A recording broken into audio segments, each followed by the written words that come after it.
Hi guys, so today we're going to be replacing the power steering fluid. How to do it. Let me show you how to do it. Right here, this is the reservoir for the power steering fluid, and as you can see by the condition, it's pretty bad. So we're going to go ahead and drain this thing out and replace it.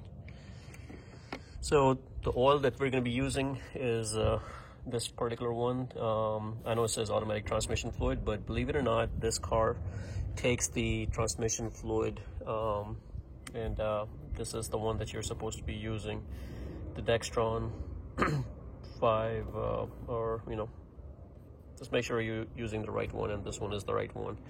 So we're gonna go ahead and get everything out. The process is very simple. Basically, you drain this whole thing out, and this is your high pressure hose, this is your low pressure hose. So basically this is where the pump is kind of pushing it back into the reservoir, and this is how it's feeding it, so the in and out basically. And we're gonna go through the process. Okay, so the very first thing I'm doing is I'm getting everything out of this reservoir. So I'll show you what I'm using, and this is a hand pump. This is a vacuum pump, basically. It's by Mighty Vac, and I'll leave a link in the description below, but this is also used for brake bleeding and stuff like that, and you have multiple purpose for this thing. But basically what it does is it creates a vacuum like this, and then it has a lot of suction, so it's going to suck everything out into this bottle, and then you can get rid of the fluid. So push it in all the way and start. There you go. You can see all the oil is coming out.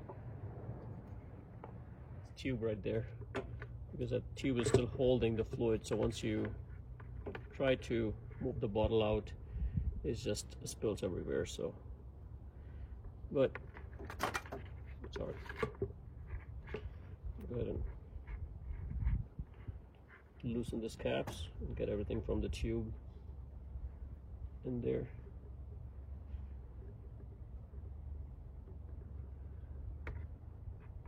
And just dump this fluid out.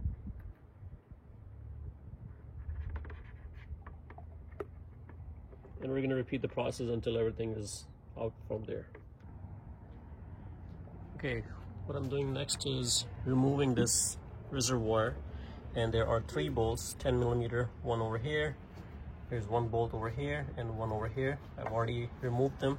Once you remove it, it kind of comes loose, and there are 2 hoses. Let me get this out of the way.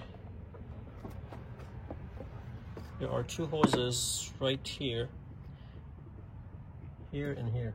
So I kind of just move the clip out of the way. You can see the clip was right here, and I also moved the clip from here to over here, so I can remove this. So you can just go ahead and remove the hose. So I already removed one of them, and I'm going to go ahead and remove the other one. One other trick is you want to hold it with a plier and just kind of wiggle it left and right, and it will at least come loose from, so it will turn like this. As you can see, at least it's turning.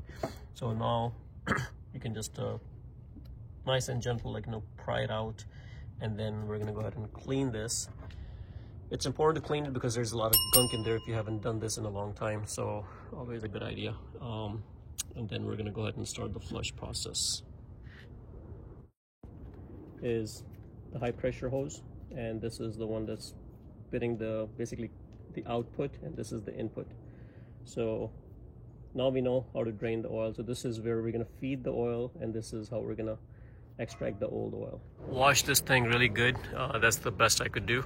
And as long as you hose it down really well with the water hose, and just make sure all the water is out, there's nothing left in there, and just put it in the sun for an hour or so, and it's going to dry out. That's the best way to do it. But if you don't want to do that, you can also just clean it with brake oil, brake fluid cleaner, or the brake cleaner basically, and then just dry it out, and that's pretty much it. So I did both. I cleaned it with the brake cleaner first, and then I hosed it down, and we're just gonna wait. Okay, so got my old pipes out. These are the hoses. You can see a lot of cracks. This one had a lot of cracks right here. So I got the replacement, and these are good. No cracks in them at all. This was like $7 for both of these. And I'm gonna go ahead and do the installation. So let me show you guys real quick how I removed them. So this is the one that is for the short one. The long one is all the way down there.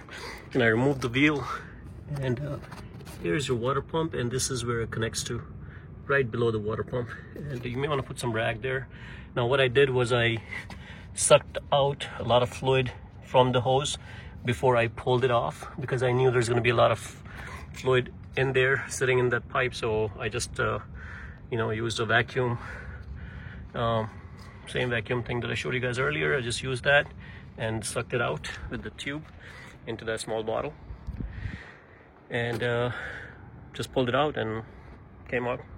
So I'm just going to go ahead and replace those, put the new hoses in, and put that canister back in, fill it up, and then let it just suck it in pretty much, you know, and you just have to keep filling it up, and that would be the best way to do it. And just make sure if you have any oil spill. I did have some over here, so I'm gonna go ahead and clean all that stuff. So because I think some of them might have fallen on the belt, so I'm gonna have to clean all that up. So again, be very careful when you're doing this job so you don't make a mess like I did. Okay, my new clamps are in. So one tip I'm going to give you is, once you're installing this, there is also a clamp that kind of holds this hose. Let me see if I can show it to you guys. Hopefully you guys can see it right there. Let me see if I can tap on it, and there you go. So there's a clamp right here that pretty much holds this hose, and it's very easy to put it in. It wasn't honestly too bad. I kind of feed it from the top, and then you know, I kind of put my hand through from the wheel well. I was able to install it with the clip. So I put this clip. This one is more sturdier and more, you know, durable. So I don't really trust this other type of clip, even though they work fine. But since I'm replacing it, you know, I end up using that to hold that hose. So again, everything is done over here. Just make sure you clean everything up. Don't leave any droplets or anything like that. Make sure there's nothing on your belt or pulleys or anything like that, no oil. So now on top, what I did was put the reservoir back. It's empty right now. I did flush it with the fresh new fluid, rinse it, and, you know, pretty much throw that out, let it bleed, you know. So now here what I did was, I have a clear tubing and I'm blocking this side off. I'll tell you guys in a second why. So this side is all blocked off. You're gonna put this big hose in there. So the big one is basically the feed that goes into the power steering rack, and this is kind of return. So this hose comes back, and I'm going to try to get all the liquid out from here and keep filling this one up with the fresh brand new fluid. And as I do that, I'm going to see, you're going to start seeing new fluid coming out. So this is empty. There's nothing over here. So we're going to fill it up with brand new fluid. That's why you want to tap it off, because if you don't block this guy off, I'm just using a clear tubing and I'm just holding it tight. This way it will not drain out from here. And once you start seeing brand new fluid coming out of here, this is where you know that, hey, everything is nice and clean, everything is flushed through the system, and then now it's coming out, and that's when you can stop. So we're gonna go ahead and do that. Alright, so what I'm going to do is I'm going to take this hose and I'm going to put it into the bucket, and this is where I'm going to drain it. And I'm going to have somebody go in there and turn the steering wheel left and right. That will pump all the fluid out, and then I'm going to make sure I fill this up. So before I do anything, I'm going to top this off.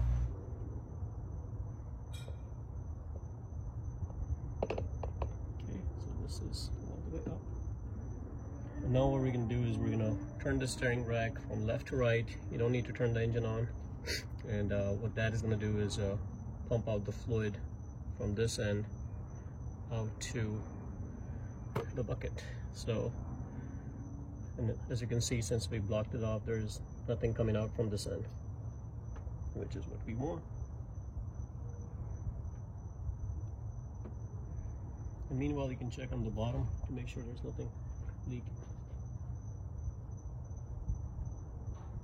And I confirm there's no leak. Now, since my car is up on the jack, I don't really need to worry about anything else.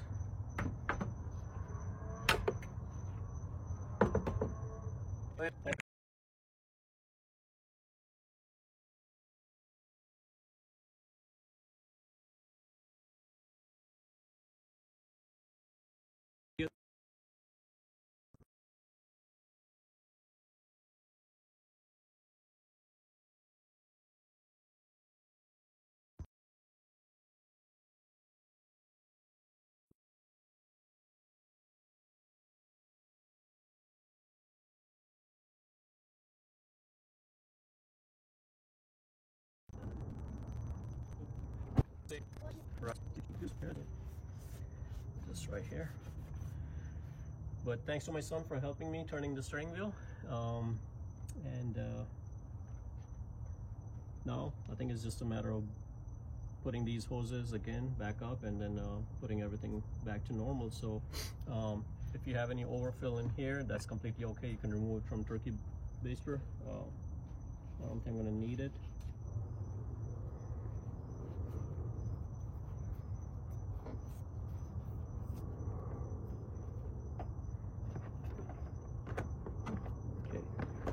So, not bad. So let me see if I can handle this. So nothing is coming out from here, which is good. Now this is gonna be a pain because you have to put your finger right there. As soon as you remove it, put your finger right there. I'm gonna get rid of this. Ready to put this hose into right here. And as you can see, since I had paper towel right there, it didn't really cause a mess, and you just push it in, and that's it. We are done with the power steering fluid flush, and now we can start the car, run it, and make sure to put this clamp on and run the car, turn it left and right a few times, and check the fluid to make sure it did not drop down, or if it does drop down, then you may want to top it off. So